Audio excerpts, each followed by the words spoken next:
ಎಲ್ಲರಿಗೂ ನಮಸ್ಕಾರ. ನನ್ನ ಹೆಸರು ಛಾಯಾ ಅಂತ. ಒಂದು ಕಾಲೇಜಲ್ಲಿ ಕೆಮಿಸ್ಟ್ರಿ ಪ್ರೊಫೆಸರಾಗಿ ವರ್ಕ್ ಮಾಡ್ತಾ ಇದ್ದೀನಿ. ನನ್ನ ಇಂಟೆನ್ಷನ್ ಏನು ಈ ಚಾನೆಲ್ನ ಸ್ಟಾರ್ಟ್ ಮಾಡೋದಕ್ಕೆ ಅಂದರೆ, ಸಾಧ್ಯ ಆದಷ್ಟು ಕೆಮಿಸ್ಟ್ರಿ ರಿಲೇಟೆಡ್ ಟಾಪಿಕ್ನ ಸಿಂಪಲಾಗಿ ಕನ್ನಡದ ಹೇಳುವಂಥ ಪ್ರಯತ್ನ ಮಾಡ್ತೀನಿ. ಕೆಮಿಸ್ಟ್ರಿ ಇಷ್ಟ ಇಲ್ದಿರೋ ಕೆಮಿಸ್ಟ್ರಿ ಕಡೆಗೆ ಸೆಳೆಯುವಂಥ ಪ್ರಯತ್ನ ನಾನು ನನ್ನ ಚಾನಲಲ್ಲಿ ಮಾಡ್ತಾ ಇದ್ದೀನಿ.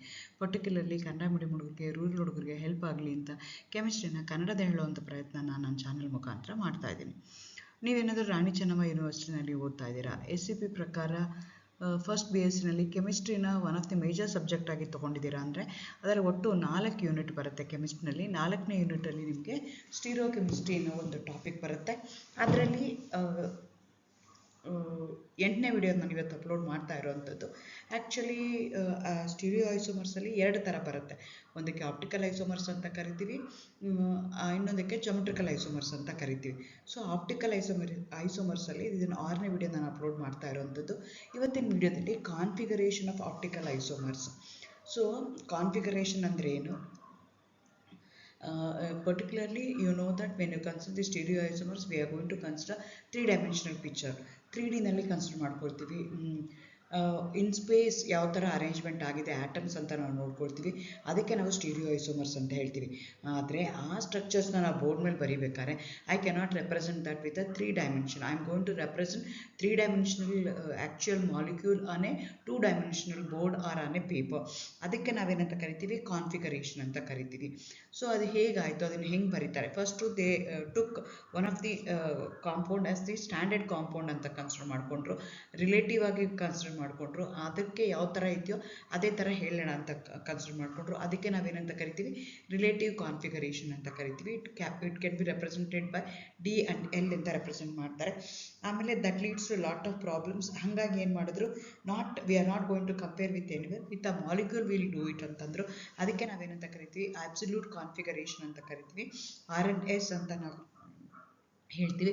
ಇದಕ್ಕೆ ಯಾವ ಥರ ಇದೆ, ಯಾವ ಥರ ಮೆಥಡ್ನ ಅವ್ರು ಫಾಲೋ ಮಾಡ್ತಾರೆ, ಹೇಗೆ, ಯಾವುದಾದ್ರು ರೂಲ್ಸ್ ಏನಿದೆ, ಅದಕ್ಕೆ ನಾವು CIP ರೂಲ್ಸ್ ಅಂತ ಅಪ್ಲೈ ಮಾಡ್ತೀವಿ. ಆ ರೂಲ್ಸ್ ಅಂದರೆ ಏನು, ಅದನ್ನೆಲ್ಲ ನಾನು ಈ ವಿಡಿಯೋದಲ್ಲಿ ಇನ್ ಡೀಟೇಲ್ ಆಗಿ ಡಿಸ್ಕಸ್ ಮಾಡೋಣ ಅಂತ ಅಂದ್ಕೊಳ್ತಾ ಇದ್ದೀನಿ. Again welcome to Kenchaya. ನನ್ನ ಚಾನಲ್ನ ಸಬ್ಸ್ಕ್ರೈಬ್ ಮಾಡಿ, ಶೇರ್ ಮಾಡಿ, ಸಪೋರ್ಟ್ ಮಾಡಿ. ನೀವು ನನ್ನ ಚಾನಲ್ಗೆ ಹೋಗಿ ಚಾನಲ್ನ ಸಬ್ಸ್ಕ್ರೈಬ್ ಮಾಡ್ಕೊಂಡ್ಮೇಲೆ ಪ್ಲೇ ಲಿಸ್ಟ್ಗೆ ಹೋಗಬೇಕಾಗತ್ತೆ. ಪ್ಲೇ ಲಿಸ್ಟಲ್ಲಿ ನಿಮಗೆ ಏನು ಗೊತ್ತಾಗತ್ತೆ ಅಂತಂದರೆ, RCU, SCP, chemistry, first BSc ಅಂತ ಕೊಟ್ಟರೆ ಎಲ್ಲ ವೀಡಿಯೋಗಳು ನಿಮಗೆ ಅದೇ ಆರ್ಡ್ರಲ್ಲಿ ಬರ್ತಾ ಹೋಗುತ್ತೆ. ನಾನು ಇಲ್ಲಿ ಏನು ನಂಬರ್ಗಳನ್ನ ಕೊಟ್ಟಿದ್ದೇನೆ, ನೀವು ಅದೇ ಆರ್ಡ್ರಲ್ಲಿ ಫಾಲೋ ಮಾಡ್ಕೊಳ್ತಾ ಹೋದರೆ ಈಸಿಯಾಗಿ ನಿಮಗೆ ಟಾಪಿಕ್ ಅರ್ಥ ಆಗುತ್ತೆ. ನಿಮಗೆ ಏನಂತ ಆಪ್ಟಿಕಲ್ ಐಸೋಮರ್ಸ್ ಅಂದರೆ ಏನು ಅಂತ ಗೊತ್ತಾಗಬೇಕಾಗತ್ತೆ. ಯಾಕೆ ಅದನ್ನು ಸ್ಟೀರಿಯೋ ಐಸೋಮರ್ಸ್ ಅಂತ ಕರೀತಾರೆ, ಆಪ್ಟಿಕಲ್ ಆ್ಯಕ್ಟಿವಿಟಿ ಅಂದ್ರೇನು, ಕೈರಾಲಿಟಿ ಅಂದ್ರೇನು, ಈ ಟರ್ಮ್ಸ್ ಎಲ್ಲ ನಿಮಗೆ ಗೊತ್ತಾದರೆ ಕಾನ್ಫಿಗರೇಷನ್ ಬರೆಯೋಕ್ಕೆ ನಿಮ್ಗೆ ಈಸಿ ಆಗುತ್ತೆ. ಈ ಟರ್ಮ್ಸ್ ಗೊತ್ತಿದ್ದರೆ ಡೈರೆಕ್ಟಾಗಿ ನೀವು ಕಾನ್ಫಿಗರೇಷನ್ ಓದ್ಕೊಳ್ತೀವಿ ಅಂತಂದರೆ ಕಷ್ಟ ಆಗುತ್ತೆ. ಹಾಗಾಗಿ ನೀವು ಅದೇ ಆರ್ಡ್ರಲ್ಲಿ ಅದನ್ನು ಓದ್ಕೊಳ್ತಾ ಬಂದರೆ ಪಾಠ ಅರ್ಥ ಮಾಡ್ಕೊಳ್ಳೋಕ್ಕೆ ನಿಮಗೆ ಈಸಿ ಆಗುತ್ತೆ. ಹಾಗಾಗಿ ಅದನ್ನು ನೀವು ಫಾಲೋ ಮಾಡ್ಕೊಳ್ಳಿ. ಇವತ್ತಿನ ವಿಡಿಯೋದಲ್ಲಿ both relative and absolute configuration ಹೇಗಾಗತ್ತೆ, ಅದನ್ನು ಹೇಗೆ for a 2-dimensional structure writing on a board with a 3-dimensional actual structure, ಅದನ್ನು ರೆಪ್ರೆಸೆಂಟ್ ಮಾಡೋದು ಹೇಗೆ ಅನ್ನೋದನ್ನು ಈ ವಿಡಿಯೋದಲ್ಲಿ ಹೇಳೋಣ ಅಂತ ಅಂದ್ಕೊಳ್ತಾ ಇದ್ದೀನಿ. ಸೊ ಅದಕ್ಕಿಂತ ಮುಂಚೆ ಕಾನ್ಫಿಗರೇಷನ್ ಅಂದರೆ ಏನು ಅಂತ ನಮಗೆ ಗೊತ್ತಾಗಬೇಕು. ಸೊ ನಿಮಗೆ ಗೊತ್ತು, ಐಸೋಮರ್ಸಲ್ಲಿ 2 ಟೈಪ್ ಐಸೋಮರ್ಸ್ ಇದೆ. ಒಂದಕ್ಕೆ ಸ್ಟೀರಿಯೋ ಐಸೋಮರ್ಸ್ ಅಂತ ಹೇಳ್ತೀವಿ, ಇನ್ನೊಂದಕ್ಕೆ ಸ್ಟ್ರಕ್ಚರಲ್ ಐಸೋಮರ್ಸ್ ಅಂತ ಹೇಳ್ತೀವಿ. ಸ್ಟೀರಿಯೋ ಐಸೋಮರ್ಸ್ ಅಂದರೆ they going to have same molecular formula, they going to have same structural formula, only the spatial arrangement of atom in space will vary. Such isomers we are going to call it as stereo isomers. ಏಕೆಂದರೆ ಆ stereo ಐಸೋಮರ್ಸಲ್ಲಿ 2 type ಇದೆ. ಒಂದಕ್ಕೆ optical isomers ಅಂತ ಕರಿತೀವಿ, ಇನ್ನೊಂದಕ್ಕೆ geometrical isomers ಅಂತ ಕರಿತೀವಿ. ಈ 2 ಐಸೋಮರ್ಸಲ್ಲಿ ಏನಾಗುತ್ತೆ ಅಂದರೆ, they going to have same molecular formula, same structural formula, but the spatial arrangement of atom will vary. ಅದಕ್ಕೆ ನಾವೇನಂತ ಕರಿತೀವಿ? ಸ್ಟೀರಿಯೋ ಕೆಮಿಸ್ಟ್ರಿ ಅಂತ ಹೇಳ್ತೀವಿ, ಸ್ಟೀರಿಯೋ ಐಸೋಮರ್ಸ್ ಅಂತ ಕರಿತೀವಿ. ಆ ಸ್ಟೀರಿಯೋ ಐಸೋಮರ್ಸ್ನ how you are going to represent, actually that will be in a 3-dimensional picture. Length, breadth, volume 3 ಇರುತ್ತೆ. ಅಂಥದಕ್ಕೆ ನಾವೇನಂತ ಕರಿತೀವಿ? 3-dimensional ಅಂತ ಹೇಳ್ತೀವಿ. That when you represent 3-dimensional molecule on a 2-dimensional board or on a 2-dimensional paper, so ಅದನ್ನು ಹೇಗೆ represent ಮಾಡ್ತೀರಾ ಅದನ್ನು ಹೇಳ್ತೀವಲ್ಲ, ಅದಕ್ಕೆ ನಾವೇನಂತ ಕರಿತೀವಿ? Configuration. This is an actually 3-dimensional ಪಿಕ್ಚರ್ನ ನಾನು 2-dimensional ಬೋರ್ಡು ಅಥವಾ ಪೇಪರ್ ಮೇಲೆ ರೆಪ್ರೆಸೆಂಟ್ ಮಾಡ್ತಾ ಇದ್ದೀನಲ್ಲ, ಅದಕ್ಕೆ ನಾವೇನಂತ ಕರಿತೀವಿ? ಕಾನ್ಫಿಗರೇಷನ್ ಅಂತ ಹೇಳ್ತೀವಿ. The arrangement of atom around a chiral carbon that characterises a particular stereo isomer. ಈಗ ಅಗೇನ್ ಇಲ್ಲಿ ನಾವು ಒಂದು ಥಿಕ್ ಲೈನಲ್ಲಿ ಬರ್ತಿದ್ದೀವಿ, ಒಂದು ಡಾಟೆಡ್ ಲೈನಲ್ಲಿ ಬರ್ತಿದ್ದೀವಿ, ಇನ್ನು ಎರಡನ್ನ ನಾನು ಸ್ಟ್ರೈಟ್ ಲೈನಲ್ಲಿ ಬರ್ತಿದ್ದೀನಿ. ಸೊ ನಿಮ್ಗೆ ಇರುವಂಥದ್ದು ಕಾರ್ಬನ್, ಕೈರಾಲ್ ಕಾರ್ಬನ್ ಅಂದರೆ 4 ಗ್ರೂಪ್ ಅಟ್ಯಾಚ್ ಆಗಿರುತ್ತೆ. ಆ 4 ಗ್ರೂಪಲ್ಲಿ 2 they will be in one plane, one will be the away from the observer, which is represented by the dotted line, which is one is towards the observer, that is represented by the thick line. So ಈ ರೀತಿಯಾಗಿ 3 dimensional ಇರೋದನ್ನ 2 dimensional ನಾನು ಬರಿತೀನಲ್ಲ, ಅದಕ್ಕೆ ನಾನು ಅಂತ ಕರಿತೀನಿ configuration. This is actual arrangement of atoms around a chiral carbon. So ಇದು ನಾನು 2 ಮೆಥಡಲ್ಲಿ ರೆಕಗ್ನೈಸ್ ಮಾಡ್ತೀನಿ. ಅಂಟಿಲ್ 1950 ನಾವು relative configuration D and L, capital D capital L represent ಮಾಡ್ತಾ ಇದ್ವಿ. ಆಮೇಲೆ we came to many problems related to that. ಅದನ್ನು ಕರೆಕ್ಟಾಗಿ ಎಲ್ಲ ಕಾಂಪೌಂಡ್ಸು ರೆಪ್ರೆಸೆಂಟ್ ಮಾಡೋಕ್ಕೆ ಆಗ್ತಾ ಇರಲಿಲ್ಲ. Therefore we went for absolute configuration R and S. So ಇಲ್ಲಿ ನೀವು ಕೇರ್ಫುಲ್ಲಾಗಿ ಅಬ್ಸರ್ವ್ ಮಾಡಬೇಕಾಗುತ್ತೆ. Capital D capital L is different, small D and small L is different. Small D and small L they going to represent the orientation, that's the dextrorotatory or levorotatory orientation of the plane polarized light by that particular substance, either to your right side or to your left side. ಅದಕ್ಕೆ ನಾನು dextrorotatory or levorotatory ಅಂತ ಹೇಳ್ತೀನಿ. Small d small l ಇಂದ represent ಮಾಡ್ತೀನಿ. That I can find out only by doing the experiment. Polarimeter ನಾನು ಹಾಕಿ experiment ಮಾಡಿದ್ರೆ ಗೊತ್ತಾಗುತ್ತೆ. But writing the structure on the board it is difficult to identify small D and small l. Okay, ನಾನು ಹೇಳಿದೆ 2 ಥರ configuration ನಾನೇನಿದೆ 3 dimensional picture ನಾನು 2 dimensionally ಬರೆಯೋಕ್ಕೆ try ಮಾಡ್ತಾ ಇದ್ದೀನಿ. ಸೊ ಬರೆದ್ರೆ ಏನಾಗಬೇಕು, like IUPAC nomenclature, everybody throughout the world they have to write the same pattern of writing the structure. ಒಬ್ಬೊಬ್ಬರು ನಾನು ಬರೆದ್ರೆ ಏನಾಗುತ್ತೆ, ದಟ್ ಲೀಡ್ಸ್ ಟು ಕನ್ಫ್ಯೂಷನ್. ಹಾಗಾಗಿ ಏನು ಮಾಡಿದ್ರು, ಎಲ್ಲನೂ ನಾವು ಕರೆಕ್ಟಾಗಿ ಎಲ್ಲರೂ ಒಂದೇ ಥರ ಮಾಡೋಣ ಅಂತ ಫಸ್ಟ್ ಅವ್ರು ಏನು ಮಾಡಿಕೊಂಡ್ರು, ರಿಲೇಟಿವ್ ಕಾನ್ಫಿಗರೇಷನ್ ತೊಗೊಂಡ್ರು. With relative means with relative to something. The arrangement of atom in space of a stereoisomer of a compound which is related to the atoms of another compound chosen as an arbitrary standard. ಒಂದು ಯಾವುದೋ ಒಂದು ಮಾಲಿಕ್ಯೂಲ್ನ standard ಅಂತ ತಗೊಳ್ತೀವಿ. ಆ standard ಮಾಲಿಕ್ಯೂಲಲ್ಲಿ ಯಾವ ರೀತಿ arrangement of atoms ಇದೆಯಲ್ಲ, ಆ ಬೇಸಿಸ್ ಮೇಲೆ ನಾವು ಅದನ್ನು ನೇಮ್ ಮಾಡೋಣ. ಆ ಬೇಸಿಸ್ ಮೇಲೆ ಅದರದ್ದು ಕಾನ್ಫಿಗರೇಷನ್ ನಾವು ಬರಿತಾ ಹೋಗೋಣ ಅಂತ. So you should know the difference between the structure and a configuration. Structure ಅಂತಂದ್ರೆ ಏನು, ಆ್ಯಕ್ಚುಲ್ ಏನಿದೆ it's not a 3 dimensional. Configuration ಅಂದರೆ ಆಲ್ವೇಸ್ 3 ಡೈಮೆನ್ಷನಲ್. ಸೊ ಅದಕ್ಕೆ ಅವರು glyceraldehyde was taken as a standard of ರೆಫರೆನ್ಸ್ನ ತೊಗೊಂಡ್ರು. ಯಾಕೆಂದರೆ ಆ ಟೈಮಲ್ಲಿ glyceraldehyde simplest carbohydrate capable of showing the optical isomerism simple ಆಗಿತ್ತು, ಅದನ್ನು ಅವರು ತೊಗೊಂಡ್ರು. ಸೊ ಗ್ಲಿಸರಾಲ್ಡಿಹೈಡಲ್ಲಿ ಏನು ಮಾಡ್ತಾ ಇದ್ದಾರೆ, ನಮ್ಗೆ ಏನಿದೆ CHO ಗ್ರೂಪ್ ಇದೆ, H ಗ್ರೂಪ್ ಇದೆ, CH2OH ಗ್ರೂಪ್ ಇದೆ. ಸೊ ಅವ್ರೇನು ಮಾಡಿದ್ರು, with related to the groups present in that standard molecule glyceraldehyde ಅವ್ರೇನು ಮಾಡಿದ್ರು, ವಿತ್ ರೆಸ್ಪೆಕ್ಟ್ ಟು OH ತಗೊಂಡ್ರು. OH ಗ್ರೂಪ್ ಏನಾದರೂ ರೈಟ್ ಸೈಡ್ ಇತ್ತು ಅಂತಂದರೆ ಅದನ್ನು ಡಿ ಅಂತ ಕರೆಯೋಣ, ಕ್ಯಾಪಿಟಲ್ ಡಿ ಅಂತ ಕರೆಯೋಣ. ಅದೇನಾದರೂ ಲೆಫ್ಟ್ ಸೈಡ್ ಇತ್ತು ಅಂದರೆ ಆವಾಗ ಅದನ್ನು ನಾವು ಎಲ್ ಅಂತ ಕರೆಯೋಣ. Again representation of the configuration can be done in many methods. Newman projection ಫಾರ್ಮುಲಾದಲ್ಲಿ ರೆಪ್ರೆಸೆಂಟ್ ಮಾಡ್ಬೋದು, ಫಿಶರ್ ಪ್ರೊಜೆಕ್ಷನ್ ಫಾರ್ಮುಲಾದಲ್ಲಿ ಮಾಡ್ಬೋದು, ಸಾ ಹಾರ್ಸಲ್ಲಿ ಮಾಡ್ಬೋದು, ಹಂಗೆ ವೆಡ್ಜ್ ಆ್ಯಂಡ್ ಡಾಟೆಡ್ ಲೈನ್ಸ್, ಹಂಗೆ ಡಿಫ್ರೆಂಟ್ ವೆರೈಟೀಸ್ ಇದೆ. ಅಥವಾ ನಿಮಗೆ ಹಾವರ್ತ್ ಪ್ರೊಜೆಕ್ಷನ್ ಫಾರ್ಮುಲಾ ಅಂತ ಹೇಳ್ತಾರೆ. ಈ ರೀತಿಯಾಗಿ ಬೇರೆ ಬೇರೆ ರೀತಿಯಲ್ಲಿ ನೀವು ಕಾನ್ಫಿಗರೇಷನ್ ರೆಪ್ರೆಸೆಂಟ್ ಮಾಡ್ಬೋದು. But when we consider the relative configuration that is with reference to the Fisher's projection formula. So ನಾವು ಮಾಲಿಕ್ಯೂಲ್ನ ಏನು ಮಾಡ್ಕೋಬೇಕು, ಫಿಶರ್ ಪ್ರೊಜೆಕ್ಷನ್ ಫಾರ್ಮುಲಾದಲ್ಲಿ ಬರ್ಕೊಂಡು ನಮ್ಮ ಮಾಲಿಕ್ಯೂಲಲ್ಲಿ OH ಗ್ರೂಪ್ ಏನಾದರೂ ರೈಟ್ ಸೈಡಲ್ಲಿ ಇತ್ತು ಅಂದರೆ ಅದನ್ನು ಡಿ ಅಂತ ಹೇಳೋಣ, ಅದೇನಾದರೂ ಲೆಫ್ಟ್ ಸೈಡಲ್ಲಿ ಇತ್ತು ಅಂತಂದರೆ ಅದನ್ನು ನಾವು ಎಲ್ ಅಂತ ಹೇಳೋಣ ಅಂತ ಅವರು ಕನ್ಸಿಡರ್ ಮಾಡಿದ್ರು. With respect to glyceraldehyde they want to write the structure, they want to write the configuration with respect to glyceraldehyde to the known compounds. A compound in which the OH group of the CH atom of a molecule lies on the right hand side is designated as D configuration. Right ಸೈಡಲ್ಲಿ ಇತ್ತು ಅಂದರೆ D ಅಂತ ಹೇಳ್ತಿದ್ರು, L ಸೈಡಲ್ಲಿ ಇತ್ತು ಅಂತಂದರೆ left ಸೈಡಲ್ಲಿ ಇತ್ತು ಅಂತಂದರೆ ಎಲ್ ಅಂತ ಅವರು ಡೆಸಿಗ್ನೇಟ್ ಮಾಡ್ತಾ ಇದ್ರು. So there is no relationship between small D and small L. Small D and small L can be found out only by doing the experiment. whereas a capital D and capital L we can designate the configuration based on the position of the OH group in which we have taken glyceraldehyde as a standard of reference. Okay, ಹಾಗೆ ಎಷ್ಟೊಂದು compounds ಗೊತ್ತು, ಆ ಕಾಂಪೌಂಡ್ಸ್ಗೆಲ್ಲ ಅವರು name ಮಾಡೋಕ್ಕೆ ಶುರು ಮಾಡಿದ್ರು. ಆಗಿನ ಕಾಲಕ್ಕೆ I told you till 1950 we are using the relative configuration. ಆಗ ಯಾವ್ಯಾವುದು ಆಪ್ಟಿಕಲಿ ಆಕ್ಟಿವ್ ಐಸೋಮರ್ಸ್ ಇತ್ತಲ್ಲ ಅದಕ್ಕೆಲ್ಲ ಏನು ಮಾಡಿದ್ರು, they wanted to write the configuration with respect to capital D and capital L. So ಅವ್ರು ಏನು ಮಾಡಿದ್ರು, ಕಾರ್ಬೋಹೈಡ್ರೇಟ್ಸ್ ನಮಗೆ glyceraldehyde was the simplest carbohydrates that they have taken as a standard of reference, and with respect to they used to tell it. But when you consider the carbohydrates, monosaccharides ಇರ್ಬೋದು ಅಥವಾ disaccharides ಇರ್ಬೋದು, ಅದಕ್ಕೆಲ್ಲ consider ಮಾಡಿಕೊಂಡ್ರೆ you are going to have more number of OH group. ಒಂದೇ ಒಂದು OH group ಇಲ್ಲ. Whereas in the case of glyceraldehyde ಏನಾಗಿತ್ತು, ಒಂದೇ ಒಂದು OH ಗ್ರೂಪ್ ಇತ್ತು. ಹಂಗಾಗಿ ಲೆಫ್ಟ್ ಸೈಡಲ್ಲಿ ಇದ್ದರೆ ಎಲ್ ಅಂತ, ರೈಟ್ ಸೈಡಲ್ಲಿ ಇದ್ದರೆ ಡಿ ಅಂತ ನಾಮನ್ಕ್ಲೇಚರ್ ಮಾಡಿದ್ರು. ಬಟ್ ಕಾರ್ಬೋಹೈಡ್ರೇಟ್ಸ್ ಎಲ್ಲ ತೊಗೊಂಡ್ರೆ ಏನಾಯಿತು, you are going to have more than one OH group. ಯಾವ OH ಗ್ರೂಪ್ನ ತೊಗೋಬೇಕು, ಎಗೇನ್ ಅವ್ರದ್ದು ಏನು ರೂಲ್ಸ್ ಇತ್ತ, ರೂಲ್ಸ್ ಏನು ಮಾಡಿದ್ರು, ಮಾಡಿಫೈ ಮಾಡಿದ್ರು. ಯಾವ ಥರ ಮಾಡಿಫೈ ಮಾಡಿದ್ರು, ಪೆನಾಲ್ಟಿಮೇಟ್ ಕಾರ್ಬನ್ ಆಟಮ್ ಮಾಲಿಕ್ಯೂಲ್ಗೆ OH group which is attached to a penultimate carbon atom that we are going to consider ಅಂತ. Next the last carbon atom. Penultimate ಅಂದರೆ next the last carbon atom ಯಾವುದಿದೆಯೋ ಅದನ್ನು consider ಮಾಡ್ಕೊಳ್ಳೋಣ ಅಂತ ಅವ್ರು ಏನು ಮಾಡಿದ್ರು. ಅದೇನಾದರೂ ರೈಟ್ ಸೈಡಲ್ಲಿ ಇತ್ತು ಅಂತ ಇಟ್ಕೊಳ್ಳೋಣ, ಸೆಕೆಂಡ್ ಕಾರ್ಬನ್ ಆಟಮಲ್ಲಿರುವಂಥ OH ಗ್ರೂಪು ಏನಾದರೂ ಲೆಫ್ಟ್ ಸೈಡಲ್ಲಿ ಇತ್ತು ಅಂತಂದರೆ ಎಲ್ ಅಂತ ಕರೆದ್ರು, ರೈಟ್ ಸೈಡಲ್ಲಿ ಇತ್ತು ಅಂತಂದರೆ ಅದನ್ನು ಡಿ ಅಂತ ಕರೆದ್ರು. ಹಾಗಾಗಿ D glucose, L glucose, L arabinose, D fructose. So ಆ ಥರ ಅವ್ರು ಏನು ಮಾಡ್ಕೊಳ್ತಾ ಹೋದರು, ಕನ್ಸಿಡರ್ ಮಾಡ್ಕೊಳ್ತಾ ಹೋದರು. This the way they modified the rule. First ಏನು ಮಾಡಿದ್ರು, ವಿತ್ ರೆಸ್ಪೆಕ್ಟ್ ಟು ಗ್ಲಿಸರಾಲ್ಡಿಹೈಡ್ ಅಂತ ಹೇಳಿದ್ರು.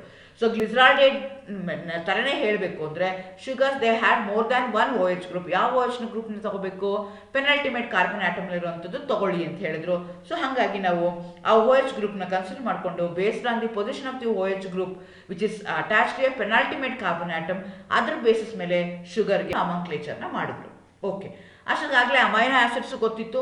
ಈ amino acids are also optically active. ಅದರದ್ದು ಬರೆಯೋದು ಹೆಂಗೆ, those molecules do not contain the OH group. OH ಗ್ರೂಪೇ ಇಲ್ಲ ಆ ಮಾಲಿಕ್ಯೂಲಲ್ಲಿ. ಅವಾಗ ಹೆಂಗೆ ಮಾಡಬೇಕು, ಅವಾಗ ಅಗೇನ್ ಆ ರೂಲ್ಸ್ನ ಏನು ಮಾಡಿದ್ರು, ಮತ್ತೆ ಚೇಂಜ್ ಮಾಡಿದ್ರು. They consider NH2 group with respect to amino acids. ಅಂದರೆ we are not going to consider the OH group, we are going to consider NH2 group ಅಂತ ಅವ್ರು ಏನು ಮಾಡಿದ್ರು, NH2 ಗ್ರೂಪ್ನ ತಗೊಂಡು ಆ NH2 ಗ್ರೂಪ್ ಏನಾದರೂ ಲೆಫ್ಟ್ ಸೈಡಲ್ಲಿ ಇತ್ತು ಅಂದರೆ ಎಲ್ ಅಂತ ಹೇಳೋಣ, ರೈಟ್ ಸೈಡಲ್ಲಿ ಇತ್ತು ಅಂತಂದರೆ ಡಿ ಹೇಳೋಣ ಅಂತ ಕನ್ಸಿಡರ್ ಮಾಡಿಕೊಂಡ್ರು. ಓಕೆ, ಇದೇ ಥರ ಏನಾಯಿತು, ಇನ್ನೊಂದು ಆರ್ಗ್ಯಾನಿಕ್ ಕಾಂಪೌಂಡ್ನ ತೊಗೊಂಡ್ವಿ. ಆ ಆರ್ಗ್ಯಾನಿಕ್ ಕಾಂಪೌಂಡಲ್ಲಿ ಏನಾಗಿದೆ, NH ಗ್ರೂಪು ಇಲ್ಲ, OH ಗ್ರೂಪು ಇಲ್ಲ. ಅಂಥ ಕಾಂಪೌಂಡ್ನ ನೀವು ಹೇಗೆ ನೇಮ್ ಮಾಡ್ತೀರಾ? ಈಗ ಫಸ್ಟ್ ಏನು ಮಾಡಿದ್ರು, capital D capital L with respect to glyceraldehyde ಮಾಡಿದ್ರು. ಗ್ಲಿಸರಾಲ್ಡೇಟಲ್ಲಿ ಯಾವ ಗ್ರೂಪ್ ತೊಗೊಂಡ್ರು, OH ಗ್ರೂಪ್ ತೊಗೊಂಡ್ರು. ಮತ್ತೆ ಶುಗರ್ ಬಂದಾಗ ಮತ್ತೆ ರೂಲ್ಸ್ ಚೇಂಜ್ ಮಾಡಿದ್ರು. ಅಮೈನೋ ಆಸಿಡ್ಸ್ ಬಂದಾಗ NH2 ಮಾಡಿದ್ರು. ಸೊ ಇನ್ನೂ ಒಂದಷ್ಟು ಆರ್ಗ್ಯಾನಿಕ್ ಕಾಂಪೌಂಡ್ಸ್ ಇತ್ತು which are optically active, they do not contain OH group, they do not contain NH2 group. ಅವಾಗ ಹೆಂಗೆ ಮಾಡೋದು, ದಟ್ ಲೀಡ್ಸ್ ಟು ಕನ್ಫ್ಯೂಷನ್. ಇದಕ್ಕೆ ವಿತ್ ರೆಸ್ಪೆಕ್ಟ್ ಟು ಯಾವುದು ಮಾಲಿಕ್ಯೂಲ್ ಮಾಡೋದೇ ಬೇಡ, ಆ ಪರ್ಟಿಕ್ಯುಲರ್ ಮಾಲಿಕ್ಯೂಲ್ಗೆ ಏನು ಕಾನ್ಫಿಗರೇಷನ್ ಬರ್ತಲ್ಲ ಅದನ್ನೇ ಮಾಡೋಣ ಅಂತ ಹೇಳಿದ್ರು. ಅದಕ್ಕೆ ನಾವೇನಂತ ಕರಿತೀವಿ, absolute configuration. It is not related to anything, it's an actual arrangement of atoms of a particular stereo isomer of a compound. So 3 dimensional structure around a chiral carbon, ಅದನ್ನು ಬರಿತಾ ಇರ್ತೀವಿ. ಇದಕ್ಕೆ it is based on CIP rule. ಯಾಕೆಂದರೆ ಇದನ್ನು 3 ಜನ ನನಗೆ ಕೊಟ್ಟರು. They got the Nobel prize for also for the giving the absolute configuration. Cahn, Ingold, Prelog, CIP rules ಅಂತ ಹೇಳ್ತಾರೆ. Popularly it is called as CIP rules. ಇದಕ್ಕೆ ನಾವು D and L ಅಂತ ಹೇಳಲ್ಲ, ಯಾಕೆಂದರೆ D and L capital D capital L with respect to ಅದನ್ನು ಹೇಳಿದ್ರು, confusion ಆಗುತ್ತೆ ಅಂತ. They commonly they called it as R&S system ಅಂತ ಹೇಳಿದ್ರು. ಯಾವಾಗ ನಾವು ಇದನ್ನು ಫಿಶರ್ ಪ್ರೊಜೆಕ್ಷನ್ ಫಾರ್ಮುಲಾದಲ್ಲಿ ಬರ್ಕೋಬೇಕಾಗತ್ತೆ. ಸೊ ಅಬ್ಸಲ್ಯೂಟ್ ಕಾನ್ಫಿಗರೇಷನ್ ಯಾಕೆ ಬಂತು, before that we had a relative configuration. Relative configuration had lot of problems. ಅದಕ್ಕೆ because we are doing in comparative to in relative to glyceraldehyde, ಹಾಗಾಗಿ ಪ್ರಾಬ್ಲಮ್ ಆಗ್ತಿದೆ. ಯಾವುದ್ರ ಜೊತೆಗೆ ಕಂಪೇರ್ ಮಾಡೋದೇ ಬೇಡ, ಆ ಮಾಲಿಕ್ಯೂಲ್ಗೆ ಏನು ಕಾನ್ಫಿಗರೇಷನ್ ಆ ಕಾನ್ಫಿಗರೇಷನ್ ನಾವು ಬರಿತಾ ಹೋಗೋಣ. But we are going to arrange the molecule in a Fisher projection formula. Fisher projection ಫಾರ್ಮುಲಾದಲ್ಲಿ ಏನಾಗುತ್ತೆ ಅಂದರೆ vertical lines, chiral carbon central ಇರುತ್ತೆ, ಜೊತೆಗೆ ನಿಮಗೆ ವರ್ಟಿಕಲ್ ಹಾರಿಜಾಂಟಲ್ ಲೈನ್ಸ್ನ ನೀವು ಬರಿತಾ ಹೋಗ್ತೀರಾ. ಸೊ ಇಮ್ಯಾಜಿನ್ ಮಾಡ್ಕೊಳ್ಳಿ, 3 ಡೈಮೆನ್ಷನಲ್ ಪಿಕ್ಚರ್ನ ನೀವು ಇಮ್ಯಾಜಿನ್ ಮಾಡ್ಕೋಬೇಕು. ಮಾಲಿಕ್ಯೂಲ್ ಇದೆ, ಕಾರ್ಬನ್ ಒಂದು ಸಿಂಗಲ್ ಕಾರ್ಬನ್ ಇರುವಂಥ ಮಾಲಿಕ್ಯೂಲ್ ಇದೆ, ಅದಕ್ಕೆ 4 ಗ್ರೂಪ್ ಅಟ್ಯಾಚ್ ಆಗಿದೆ. ಆ 4 ಗ್ರೂಪಲ್ಲಿ 2 group they will be in one plane. One will be towards the observer, another one will be away from the observer. You are imagining the 3-dimensional picture of the chiral molecule. Carbon ಇದೆ ಸೆಂಟ್ರಲ್ಲಿ, ಆ ಕಾರ್ಬನಲ್ಲಿ ಇರುವಂಥ ಪ್ಲೇನಲ್ಲೇ 2 group ಇದೆ. ಅದನ್ನು ನಾನೇನು ಮಾಡ್ತೀನಿ, ordinary ಲೈನಲ್ಲಿ ಬರಿತೀನಿ. One is towards the observer, other one is away from the ಅಬ್ಸರ್ವರ್. ಅವೇ ಫ್ರಮ್ ದಿ ಅಬ್ಸರ್ವರ್ನ ನಾನು ಏನು ಮಾಡ್ತೀನಿ, ಡಾಟೆಡ್ ಲೈನಲ್ಲಿ ಬರಿತೀನಿ. ಟುವರ್ಡ್ಸ್ ಅಬ್ಸರ್ವರ್ನ ನಾನು ಥಿಕ್ ಲೈನಲ್ಲಿ ಬರಿತೀನಿ. ಸೊ ಅಬ್ಸರ್ವರ್ ಆ ಕಡೆಯಿಂದ ನೋಡ್ತಾ ಇದ್ದಾರೆ. ಅವಾಗ ಈ ಥರ ಬರ್ಕೊಂಡ್ರೆ ಏನಾಗುತ್ತೆ, ನಂದು ಸ್ಟ್ರಕ್ಚರು ಈ ರೀತಿ ಆಗುತ್ತೆ. ಮತ್ತೆ ಅದನ್ನು ನಾನು ಫಿಶರ್ ಪ್ರೊಜೆಕ್ಷನ್ ಫಾರ್ಮುಲಾದಲ್ಲಿ ಬರಿತೀನಿ ಅಂತಂದರೆ, ಯಾವುದು ಅವೇ ಫ್ರಮ್ ದಿ ಅಬ್ಸರ್ವರ್ ಇದೆಯಲ್ಲ, that will come horizontally down, which is towards the observer ಇದೆಯಲ್ಲ, ಅದು ನನಗೆ ಈ ರೀತಿಯಾಗಿ ಬರುತ್ತೆ. ಸೊ ಯಾವಾಗೂ ನೀವು ಫೋರ್ತ್ ಪೊಸಿಷನ್ ಅಂದರೆ ಹಾರಿಜಾಂಟಲಿ ಡೌನ್ ಏನಿದೆಯಲ್ಲ, ಇಲ್ಲಿ ಯಾವಾಗೂ ನೀವು ಅವೇ ಫ್ರಮ್ ದಿ ಅಬ್ಸರ್ವರ್ ಏನಿದೆಯಲ್ಲ ಆ ಗ್ರೂಪ್ನ ನೀವು ಇಲ್ಲಿ ತಗೋಬೇಕಾಗತ್ತೆ. This the way I am going to represent the Fisher projection formula. Fisher projection ಫಾರ್ಮುಲಾದಲ್ಲಿ ಏನಾಗ್ತಾ ಇದೆ, 4 ಗ್ರೂಪ್, ಬಿಕಾಸ್ 3 ಡೈಮೆನ್ಷನಲ್ ಇರುವಂಥದ್ದು ಇದು. ಆ್ಯಕ್ಚುಲಿ ನನಗೆ ಏನಾಗ್ತಿದೆ, the structure is 3 dimensional. 2 carbon atom ಮತ್ತು 2 group they are in 1 plane. 1 carbon atom 2 group they are in 1 plane. One is towards the observer, other one is away from the observer. ಯಾವಾಗೂ away from the ಅಬ್ಸರ್ವರ್ನ ಯಾವಾಗ ಮಾಡ್ತಾರೆ, vertically down ಈ ಥರ ನಾವು ಅಲ್ಲಿ ಬರೆದು ತೋರಿಸ್ತಾ ಹೋಗ್ತಾರೆ. ಈ ರೀತಿ ನೀವು ಫಿಶರ್ ಪ್ರೊಜೆಕ್ಷನ್ ಫಾರ್ಮುಲಾನ ರೆಪ್ರೆಸೆಂಟ್ ಮಾಡಬೇಕು. ಟಿಲ್ 1950 ನಾವು ರಿಲೇಟಿವ್ ಕಾನ್ಫಿಗರೇಷನ್ ಮಾಡ್ತಾ ಇದ್ವಿ. 1951 ಇಂದ we started with absolute configuration which going to use the CIP rules. So ಅದಕ್ಕೂ ಮತ್ತೆ ಚೇಂಜಸ್ ಆಗ್ತಾನೆ ಹೋಯ್ತು. R&S ಕಾನ್ಫಿಗರೇಷನ್ ಅಂತ ಹೇಳ್ತೀವಿ. 2 CIP ರೂಲ್ಸ್ ಇದೆ. ಒಂದಕ್ಕೆ ಸೀಕ್ವೆನ್ಸ್ ರೂಲ್ ಅಂತ ಹೇಳ್ತೀವಿ, ಇನ್ನೊಂದಕ್ಕೆ ಕೈರಾಲಿಟಿ ರೂಲ್ ಅಂತ ಹೇಳ್ತೀವಿ. ಸೊ CIP ರೂಲ್ ಏನಕ್ಕೆ ಯೂಸ್ ಮಾಡ್ತೀವಿ ನಾವು, in order to assign the absolute configuration. Absolute ಕಾನ್ಫಿಗರೇಷನ್ಗೆ ನಾವೇನಂತ ಕರಿತೀವಿ, R&S ಕಾನ್ಫಿಗರೇಷನ್ ಅಂತ ಕರಿತೀವಿ. ಅದು ಯಾವ ರೂಲ್ಸ್ ಮೇಲೆ ಬೇಸಿಸ್ ಆಗಿದೆ, 2 ರೂಲ್ಸ್ ಮೇಲೆ ಬೇಸಿಸ್ ಆಗಿದೆ. 2 CIP ರೂಲ್ಸ್ ಇದೆ. ಅದು ಯಾವ್ಯಾವುದು ಅಂದರೆ, ಒಂದು ಸೀಕ್ವೆನ್ಸ್ ರೂಲ್ ಅಂತ ಹೇಳ್ತೀವಿ, ಇನ್ನೊಂದಕ್ಕೆ ಕೈರಾಲಿಟಿ ರೂಲ್ ಅಂತ ಹೇಳ್ತೀವಿ. ಸೊ ನಾವೇನು ಮಾಡಬೇಕು, according to sequence rule I am going to assign number 1, 2, 3, 4 for the groups attach to a chiral carbon. Chiral ಕಾರ್ಬನ್ಗೆ 4 ಗ್ರೂಪ್ ಅಟ್ಯಾಚ್ ಆಗಿದೆ. ಆ 4 ಗ್ರೂಪ್ಗೂ ನಾನು ಏನು ಮಾಡ್ತೀನಿ, ನಂಬರ್ 1, 2, 3, 4 ಅಂತ ಕೊಡ್ತೀನಿ, ಬೇಸ್ಡ್ ಆನ್ ಸೀಕ್ವೆನ್ಸ್ ರೂಲ್. ಮುಂದೆ ಹೇಳ್ತೀನಿ ಸೀಕ್ವೆನ್ಸ್ ರೂಲ್ ಏನು ಅಂತ. ನಾನೇನು ಮಾಡ್ತೀನಿ, 1, 2, 3, 4 ಅಂತ 4 ಗ್ರೂಪ್ಗೂ ಬೇಸ್ಡ್ ಆನ್ ದೇರ್ ಅಟಾಮಿಕ್ ನಂಬರ್ನ ಕೊಡ್ತೀನಿ, ಬೇಸ್ಡ್ ಆನ್ ಸೀಕ್ವೆನ್ಸ್ ರೂಲ್. ಯಾವುದು ಲೀಸ್ಟ್ 4ನೇ ನಂಬರ್ ಇದೆಯಲ್ಲ, ಅದು ಯಾವಾಗೂ away from the observer vertically down, ಅದನ್ನು ನಾನು ಬರ್ಕೋಬೇಕು. The orient the molecule in such a manner that lowest rank substituent away from the observer, ಆ ರೀತಿಯಾಗಿ ನೋಡ್ಕೋಬೇಕು. Then you are going to follow, you are going to neglect the 4th substituent which going to have the least ranked substituent. You are going to neglect, and you are going to consider, you are going to follow the path 1, 2, 3. If it is clockwise, then I am going to call it as R. If it is anti-clockwise, then I am going to call it as S. ನೋಡಿ, ಈ ಥರ ತಗೊಳ್ತಾ ಇದ್ದೀನಿ ನಾನು. 1, 2, 3, 4 4 ಗ್ರೂಪ್ನ ಬರ್ಕೊಳ್ತಾ ಇದ್ದೀನಿ. ಆ 4 group ಏನಾಗ್ತಾ ಇದೆ, ಅಬ್ಸರ್ವರ್ ಕಡೆಯಿಂದ ನೋಡ್ತಾ ಇದ್ರೆ ಈ 4th ಗ್ರೂಪ್ ಏನಿದೆ, it's away from the observer. ಈ 4ನೇ ಗ್ರೂಪ್ ಏನಿದೆಯಲ್ಲ, ಇದು ಅವೇ ಫ್ರಮ್ ದಿ ಅಬ್ಸರ್ವರ್ ಇದೆ. ಸೊ ಹಾಗಾಗಿ ನಾನು ಏನು ಮಾಡಬೇಕು, ಅದನ್ನು ನೆಗ್ಲೆಕ್ಟ್ ಮಾಡಬೇಕು. ಈ ರೀತಿಯಾಗಿ ಬರ್ಕೊಳ್ತೀನಿ. 1 ಇಂದ 2, 2 ಇಂದ 3. ಸೊ ಇದು ಕ್ಲಾಕ್ ವೈಸ್ ಇತ್ತು ಅಂದರೆ R ಅಂತ ಹೇಳ್ತೀನಿ, ಆಂಟಿ ಕ್ಲಾಕ್ ವೈಸ್ ಇತ್ತು ಅಂದರೆ ಅದನ್ನು S ಅಂತ ಹೇಳ್ತೀನಿ. ಈ ಥರ ತಗೊಂಡ್ರೆ ಏನು ಮಾಡ್ತಾ ಇದ್ದೀನಿ ನೋಡಿ, 1, 2, 3 ಈ ಥರ ತಗೊಂಡ್ರೆ you are going to neglect the 4th ranked substituent. ಅದಿಲ್ಲ ಅಂತಲೇ ನೀವು ಇಮ್ಯಾಜಿನ್ ಮಾಡ್ಕೊಳ್ತೀರಾ, because it's away from the observer cannot see that the 4th group. ಹಾಗಾಗಿ 4ನೇ ಗ್ರೂಪ್ನ ನೆಗ್ಲೆಕ್ಟ್ ಮಾಡಿಬಿಡ್ತೀರಾ. 3ನೇ ಗ್ರೂಪ್ನ 1, 2, 3 ಯಾವ ಲೈನಲ್ಲಿ ಹೋಗ್ತಾ ಇದೆ ನೋಡ್ತೀರಾ. 1, 2, 3 ಏನಾದರೂ ಕ್ಲಾಕ್ ವೈಸ್ ಇದ್ದರೆ ಅದನ್ನು ರೈಟ್ R ಕಾನ್ಫಿಗರೇಷನ್ ಅಂತ ಹೇಳ್ತೀರಾ. ಲೆಫ್ಟ್ ಸೈಡ್ ಇತ್ತು ಅಂತಂದರೆ S ಕಾನ್ಫಿಗರೇಷನ್ ಅಂತ ಹೇಳ್ತೀರಾ. ಹೇಗೆ ನೆನ್ಪಿಟ್ಕೋಬೇಕು, clockwise is always right, clockwise is always right, right means R. Anti clockwise ಅಂದರೆ ಅಂತ ನಾನು ಕನ್ಸಿಡರ್ ಮಾಡ್ಕೋಬೇಕು. ಈಗ ನಾನು ಹೇಳಿದೆ 2 ರೂಲು. ಇದಕ್ಕೆ ನಾನು clockwise anti clock wise ಏನು ಹೇಳ್ತೀನಲ್ಲ, ಅದಕ್ಕೆ ಕೈರಾಲಿಟಿ ರೂಲ್ ಅಂತ ಹೇಳ್ತೀನಿ. ಸೀಕ್ವೆನ್ಸ್ ರೂಲ್ಗಳು ಹೇಗಿರುತ್ತೆ ಅಂದರೆ, ಯಾವ ಸೀಕ್ವೆನ್ಸ್ ರೂಲ್ ಮೇಲೆ ನಾನು ಅದನ್ನು ಮಾಡ್ತಾ ಇದ್ದೀನಿ ಅಂತಂದರೆ ಇಲ್ಲಿ ನೋಡ್ಕೊಳ್ಳಿ. ಸೊ ನಾನು ಏನು ಮಾಡಿದೆ, ಅಟಾಮಿಕ್ ನಂಬರ್ಗೆ 1, 2, 3, 4 ಕೊಡಬೇಕು, based on their atomic number. So atomic number ನನಗೆ ಹೆಂಗೆ ಗೊತ್ತಾಗುತ್ತೆ, ಪಿರಿಯಾಡಿಕ್ ಟೇಬಲ್ಗೆ ಹೋದರೆ ನನಗೆ ಅಟಾಮಿಕ್ ನಂಬರು ಗೊತ್ತಾಗುತ್ತೆ. ಸೊ ಈಗ ನನಗೆ for example iodine, bromine, chlorine, oxygen, nitrogen, carbon, hydrogen ತೊಗೊಂಡ್ರೆ iodine will going to have the highest atomic number. ಹಾಗಾಗಿ ನಮ್ಮ ಮಾಲಿಕ್ಯೂಲ್ ಏನಾದರೂ ಅಯೋಡಿನ್ ಇದ್ದರೆ it going to take the first priority. ಅದಾದಮೇಲೆ Br ಬರುತ್ತೆ, Cl ಬರುತ್ತೆ, O ಬರುತ್ತೆ, N ಬರುತ್ತೆ, C ಬರುತ್ತೆ, H ಬರುತ್ತೆ. ಯಾವಾಗೂ you are going to arrange the molecule in such a manner that 4th group ಬರುವಂಥದ್ದು, ಲೋಯೆಸ್ಟ್ ಪ್ರಿಯಾರಿಟಿ ಇರುವಂಥದ್ದು ಯಾವಾಗೂ ಕೆಳಗಡೆ ಡೌನ್ ಇರೋ ಥರ ನೀವು ನೋಡ್ಕೋಬೇಕಾಗತ್ತೆ. ಓಕೆ, ಈಗ ನಾನು ಏನು ಮಾಡಿದೆ, based on their atomic number ಹಾಕ್ಕೊಳ್ತಾ ಇದ್ದೀನಿ. ಫಾರ್ ಎಕ್ಸಾಂಪಲ್ ಹಂಗಿಲ್ದಲೆ ನನಗೆ ಕೊಟ್ಟಿರೋದ್ರಲ್ಲಿ CH3 C2H5 ಒಂದ್ ಕಡೆಗಿದೆ, CH3 ಒಂದ್ ಕಡೆಗಿದೆ ಅಂತ ಇಟ್ಕೊಳ್ಳೋಣ. ಅವಾಗ ನಾನು ಆರ್ಡರ್ ಆಫ್ ಪ್ರಿಯಾರಿಟಿ ಯಾವ್ದು ತಗೋಬೇಕು? ಫಸ್ಟ್ ಗ್ರೂಪ್ ಏನಾದರೂ ಸೇಮ್ ಇತ್ತು ಅಂದ್ರೆ ನಾನೇನ್ ಮಾಡ್ಬೇಕಾಗತ್ತೆ, ಸೆಕೆಂಡ್ ಗ್ರೂಪ್ಗೆ ಹೋಗ್ಬೇಕಾಗತ್ತೆ. ಸೊ ಏನಾಗ್ತಾ ಇದೆ, CH3 ತಗೊಂಡ್ರೆ ಸಿ ಪಕ್ಕದಲ್ಲಿ ಏನಾಗಿದೆ, H ಇದೆ. C2H5 ತಗೊಂಡ್ರೆ ಸಿ ಪಕ್ಕದಲ್ಲಿ ಏನಿದೆ, ಅನದರ್ ಸಿ ಇದೆ.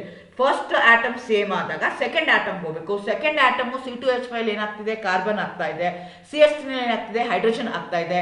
Hydrogen will going to have the least atomic number compared to that of carbon. Therefore C2H5 will take the higher priority than that of the CH3 group. ಆ ಥರ CHO group CN group ತಗೊಂಡ್ವಿ ಅಂತ ಇಟ್ಕೊಳ್ಳೋಣ. So ಆಗ first ಏನಾಗ್ತಾ ಇದೆ, C ಪಕ್ಕದಲ್ಲಿ O ಬರ್ತಾ ಇದೆ, ಸಿ ಪಕ್ಕದಲ್ಲಿ N ಬರ್ತಾ ಇದೆ. Nಗೆ ಜಾಸ್ತಿ ನಂಬರ್ ಇದೆಯಾ, Oಗೆ ಜಾಸ್ತಿ ನಂಬರ್ ಇದೆಯಾ ಅಟಾಮಿಕ್ ನಂಬರು, Nಗೆ ಅಟಾಮಿಕ್ ನಂಬರ್ ಜಾಸ್ತಿ ಇದೆ. Therefore that will take the higher priority over the CHO group. ಈಗ ಏನಾಗ್ತಾ ಇದೆ, ಫಸ್ಟ್ ಗ್ರೂಪ್ ಯಾವುದು ಕೈರಾಲ್ ಕಾರ್ಬನ್ಗೆ ಯಾವ ಫಸ್ಟ್ ಎಲಿಮೆಂಟ್ ಅಟ್ಯಾಚ್ ಆಗ್ತಿದೆ ಅದು ನೋಡ್ಕೋಬೇಕಾಗತ್ತೆ. ಆ ಎಲಿಮೆಂಟ್ಗಳು ಸೇಮ್ ಆಗಿತ್ತು ಅಂದ್ರೆ ಸೆಕೆಂಡ್ ಹೋಗ್ಬೇಕು, ಸೆಕೆಂಡು ಸೇಮ್ ಆಗಿತ್ತು ಅಂದ್ರೆ ನೀವು ಥರ್ಡ್ ಹೋಗ್ಬೇಕು. ಆ ರೀತಿಯಾಗಿ ನೀವು ಆರ್ಡರ್ ಆಫ್ ಪ್ರಿಫರೆನ್ಸ್ ನ ಕನ್ಸಿಡರ್ ಮಾಡ್ಕೋಬೇಕು. ಓಕೆ, ಈಗ ಮಲ್ಟಿಪಲ್ ಬಾಂಡ್ಸ್ ಇತ್ತು ಅಂತ ಇಟ್ಕೊಳ್ಳೋಣ, ಡಬಲ್ ಬಾಂಡ್ ಇತ್ತು, ಟ್ರಿಪಲ್ ಬಾಂಡ್ ಇತ್ತು ಅಂದ್ರೆ multiple bonds are treated as separate single bonds ತರ ಟ್ರೀಟ್ ಮಾಡ್ಕೋಬೇಕು. ಸೊ CHO ಗ್ರೂಪ್ ಮತ್ತೆ CH2OH ಗ್ರೂಪ್ ಇದೆ ಅಂತ ಇಟ್ಕೊಳ್ಳೋಣ. ಸೊ ಇಲ್ಲಿ ಫಸ್ಟ್ ಸೇಮ್ ಇದೆ ಹಾಕೊಂಡ್ವಿ, ಸೆಕೆಂಡ್ ಒನ್ O ಇದೆ, ಇಲ್ಲೂ ಸೆಕೆಂಡ್ ಒನ್ O ಇದೆ. ಆದ್ರೆ O ಸಿಂಗಲ್ ಬಾಂಡ್ ಇದೆಯಾ, O ಡಬಲ್ ಬಾಂಡ್ ಇದೆಯಾ ನೋಡ್ಕೋಬೇಕಾಗತ್ತೆ. O ಡಬಲ್ ಬಾಂಡ್ ಇದ್ರೆ ಅದಕ್ಕೆ ನಾನು ಹೈಯರ್ ಪ್ರಿಯಾರಿಟಿ ಕೊಡಬೇಕು. Therefore CHO will take the priority over CH2OH. ಆಯ್ತರ COOH ಮತ್ತೆ CHO ಕಂಪೇರ್ ಮಾಡಿದ್ರೆ ಸಿ ಡಬಲ್ ಬಾಂಡ್ O ಇದೆ, CHO ನಲ್ಲಿ ಸಿ ಡಬಲ್ ಬಾಂಡ್ O ಇದೆ. ಇಲ್ಲೇನಾಗ್ತಾ ಇದೆ, ಅದ್ರ ಪಕ್ಕದಲ್ಲಿರುವಂಥದ್ದು ಈಗ ಇವೆರಡು ಕಂಪೇರ್ ಮಾಡ್ಕೊಂಡ್ರೆ ಸಿನೂ ಸೇಮ್ ಇದೆ, ಡಬಲ್ ಬಾಂಡ್ ಓನು ಸೇಮ್ ಇದೆ. ಆದ್ರೆ ಇಲ್ಲಿ ನೆಕ್ಸ್ಟ್ ಎಕ್ಸ್ಟ್ರಾ O ಬರ್ತಾ ಇದೆ, ಇಲ್ಲಿ ಎಕ್ಸ್ಟ್ರಾ H ಬರ್ತಾ ಇದೆ. Therefore this take the higher priority. So you are going to consider the priority based on the sequence rule. First ಆಟಮ್ದು ಯಾವ್ದಿದೆ ಅಟಾಮಿಕ್ ನಂಬರ್ ನೋಡ್ಬೇಕು.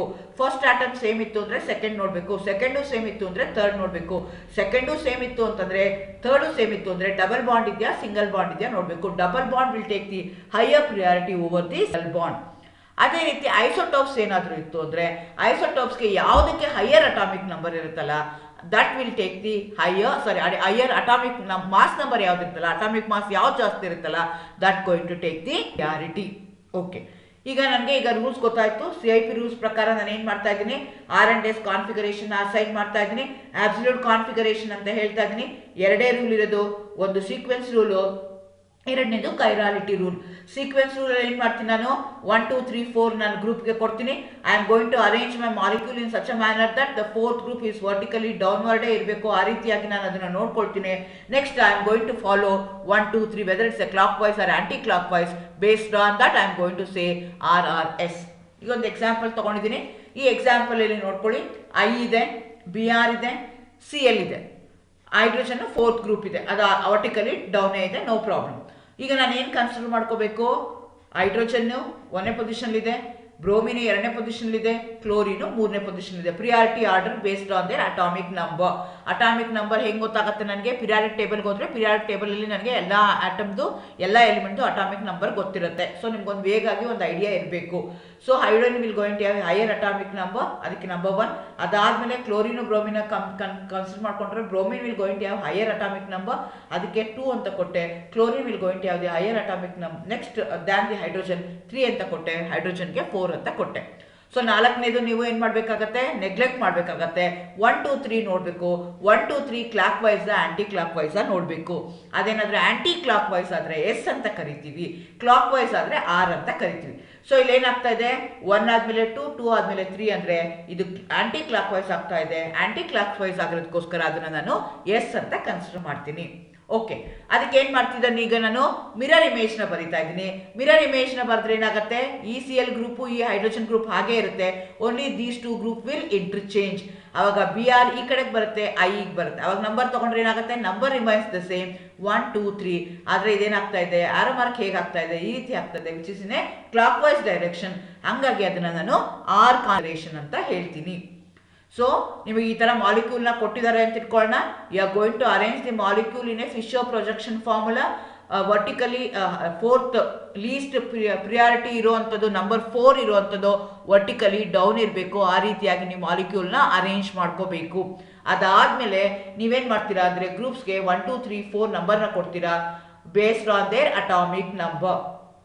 ಆಮೇಲೆ you are going to neglect the fourth group and you are going to consider 1 2 3. if it is a clockwise R ಅಂತ ಕರಿತೀರಾ, if it is anti clockwise S ಅಂತ ಕರಿತೀರಾ. Okay, so number 1 2 3 4 ಹೆಂಗೆ ಕೊಡ್ತೀರಾ based on sequence rule. ಇಲ್ಲಿ ನೋಡಿ BR ಇದೆ, BR will going to have the highest atomic number, ಹಾಗಾಗಿ ಇದು first ಬಂತು. ಅದಾದಮೇಲೆ ಈಗ CH3 ಇದೆ, C2H5 ಇದೆ. CH3 ಮತ್ತು C2H5ನ ಕನ್ಸಿಡರ್ ಮಾಡ್ಕೊಂಡ್ರೆ ಫಸ್ಟ್ ಆಟಮ್ ಸೇಮ್ ಇದೆ, ಹಂಗಾಗಿ ಇದನ್ನ ಬಿಡ್ತೀನಿ. ಸೆಕೆಂಡ್ ಆಟಮ್ನ ಕನ್ಸಿಡರ್ ಮಾಡ್ಕೊಂಡ್ರೆ ಇಲ್ಲಿ ಹೈಡ್ರೋಜನ್ ಇದೆ, ಸೆಕೆಂಡ್ ಆಟಮ್ನಲ್ಲಿ ಕನ್ಸಿಡರ್ ಮಾಡ್ಕೊಂಡ್ರೆ ಕಾರ್ಬನ್ ಇದೆ.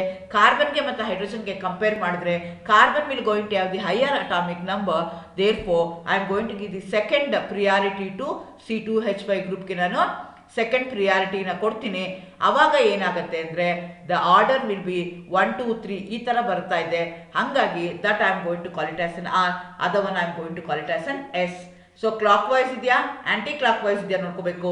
ಕ್ಲಾಕ್ ವೈಸ್ ಇದ್ರೆ ಆರ್ ಅಂತ ಹೇಳ್ತೀನಿ, ಆಂಟಿ ಕ್ಲಾಕ್ ವೈಸ್ ಎಸ್ ಅಂತ ಹೇಳ್ತೀನಿ. ಅದೇ ರೀತಿ ಇನ್ನೊಂದು ಎಕ್ಸಾಂಪಲ್ ತಗೊಳ್ಳೋಣ. COOH ಇದೆ, CHO ಇದೆ, CH2OH ಇದೆ, H ಇದೆ. ಸೊ 1 2 3 ಕೊಟ್ಟರೆ COOH group will take the first priority, CHO will take the second priority because it has a double bond. Next CH2OH third priority ಇದೆ. ಸೊ ಇದೇನಾಗ್ತಾ ಇದೆ ಕ್ಲಾಕ್ ವೈಸ್ ಆಗ್ತಾ ಇದೆ. Clock wise ಆದರೆ R ಅಂತ ಹೇಳ್ತೀನಿ. ಅದಕ್ಕೆ ಏನು ಮಾಡ್ತೀನಿ ನಾನು ಮಿರರ್ ಇಮೇಜ್ನ ಬರೀತೀನಿ. ಮಿರರ್ ಇಮೇಜ್ನ ಬರೆದ್ರೆ ಏನಾಗ್ತಾ ಇದೆ COOH ಗ್ರೂಪು ಮತ್ತು CH2OH ಗ್ರೂಪ್ ಇಂಟರ್ಚೇಂಜ್ ಆಗುತ್ತೆ. ಅವಾಗ ಅದು ಎಕ್ಸಾಕ್ಟ್ಲಿ ರಿವರ್ಸ್ ಆಯಿತು. ಅವಾಗ ಅದನ್ನು ನಾನು ಎಂತ ಕರಿತೀನಿ ಆರ್ ಅಂತ ಕರಿತೀನಿ. ಆಂಟಿ ಕ್ಲಾಕ್ ವೈಸ್ ಇದೆ ಎಸ್ ನಾನು ಅದನ್ನು ಕರಿತೀನಿ. ನೆಕ್ಸ್ಟ್ ಅದೇ ಥರ ಗ್ಲಿಸರಾಲ್ಡಿಹೈಡ್ನ ತಗೊಳ್ಳೋಣ. 4 ಗ್ರೂಪ್ ಇದೆ. ನೀವು ಬರಿಬೇಕಾದ್ರೆ ಹೇಗೆ ಬರ್ಕೋಬೇಕು, 4th ಪ್ರಿಯಾರಿಟಿ ಗ್ರೂಪ್ನ ಕೆಳಗಡೆ ಇರೋ ಥರನೇ ನೀವು ಬರ್ಕೊಂಬಿಟ್ರೆ ಈಸಿ ಆಗುತ್ತೆ. ಸೊ ಯಾವಾಗ ನೀವು ಅದೇ ರೀತಿಯಾಗಿ ಅರೇಂಜ್ ಮಾಡ್ಕೋಬೇಕು. ಸೊ OH ಗ್ರೂಪಲ್ಲಿ O ಫಸ್ಟ್ ಇದೆ, ಹಾಗಾಗಿ that takes the highest priority. Next CHO ಇದೆ, C ಡಬಲ್ ಬಾಂಡ್, ಇಲ್ಲೂ CH2OH ಇದೆ. C is directly link to the chiral carbon, ಹಂಗಾಗಿ ನಾನು ಏನು ಮಾಡ್ತೀನಿ ಸೆಕೆಂಡ್ ನೋಡ್ಕೋಬೇಕು. ಸೆಕೆಂಡ್ ಇಲ್ಲಿ ಡಬಲ್ ಬಾಂಡ್ O ಇದೆ, ಇಲ್ಲಿ ಸಿಂಗಲ್ ಬಾಂಡ್ O ಇದೆ. ಹಾಗಾಗಿ CHO will take the second priority, CH2OH will take the third priority. Neglecting the fourth, it is anti clock wise, ಹಾಗಾಗಿ ಅದನ್ನು ನಾನು ಎಸ್ ಅಂತ ಕರಿತೀನಿ. ಎಕ್ಸಾಕ್ಟ್ಲಿ ಅದಕ್ಕೆ ಮಿರರ್ ಇಮೇಜ್ನ ಬರೀತೀನಿ. Interchange of OH and CH2OH group, ಅವಾಗ ಏನಾಗುತ್ತೆ ಇದು ಕ್ಲಾಕ್ ವೈಸ್ ಆಗುತ್ತೆ. ಕ್ಲಾಕ್ ವೈಸ್ ಆಗ ನಾನು ಆರ್ ಅಂತ ಕರಿತೀನಿ. ಆಯ್ತರ ಲ್ಯಾಕ್ಟಿಕ್ ಆಸಿಡ್ನ ತಗೊಳ್ತಾ ಇದ್ದೀನಿ. OH, CH2OH, CH3 ಗ್ರೂಪ್ ಇದೆ. ಸೊ ಯಾವುದಕ್ಕೆ ಫಸ್ಟ್ ಪ್ರಿಯಾರಿಟಿ ಕೊಡಬೇಕು OH ಗ್ರೂಪ್ಗೆ, ಬಿಕಾಸ್ ಆಕ್ಸಿಜನ್ ಇದೆ. COOH ಅಲ್ಲಿ ಕಾರ್ಬನ್ ಇದೆ, ಹಾಗಾಗಿ ನಾನು ಇದಕ್ಕೆ ನಂಬರ್ 1 ಕೊಡಬೇಕು, COOHಗೆ 2 ಕೊಡಬೇಕು, CH3ಗೆ 3 ಮತ್ತು ಹೈಡ್ರೋಜನ್ಗೆ 4th 1. ಸೊ ಇದು ಕ್ಲಾಕ್ ವೈಸ್ ಇದೆ ಆಂಟಿ ಕ್ಲಾಕ್ ವೈಸ್ ಇದೆಯಾ, ಕ್ಲಾಕ್ ವೈಸ್ ಇದೆ. Neglecting the 4th group, therefore that is called as R. ಅದಕ್ಕೆ ಮಿರರ್ ಇಮೇಜ್ ಬರೀತೀನಿ. ಮಿರರ್ ಇಮೇಜ್ ಏನಾಗುತ್ತೆ ಎಸ್ ಐಸೋಮರ್ ಆರ್. ಓಕೆ, ಈಗ ನಾನು ಬರ್ಕೋಬೇಕಾದ್ರೆ ಏನು ಮಾಡ್ಕೊಂಬಿಟ್ಟಿದ್ದೀನಿ, ಆ ರೀತಿಯಾಗಿ ಬರ್ಕೊಂಡಿಲ್ಲ, ವರ್ಟಿಕಲಿ ಡೌನ್ ಇಲ್ಲ. ಬರ್ಕೋಬೇಕಾದ್ರೆ ನಾನು ಏನು ಮಾಡ್ಕೊಂಬಿಟ್ಟಿದ್ದೀನಿ, ತಪ್ಪು ಬರ್ಕೊಂಡಿದ್ದೀನಿ ಅಂತ ಇಟ್ಕೊಳ್ಳೋಣ.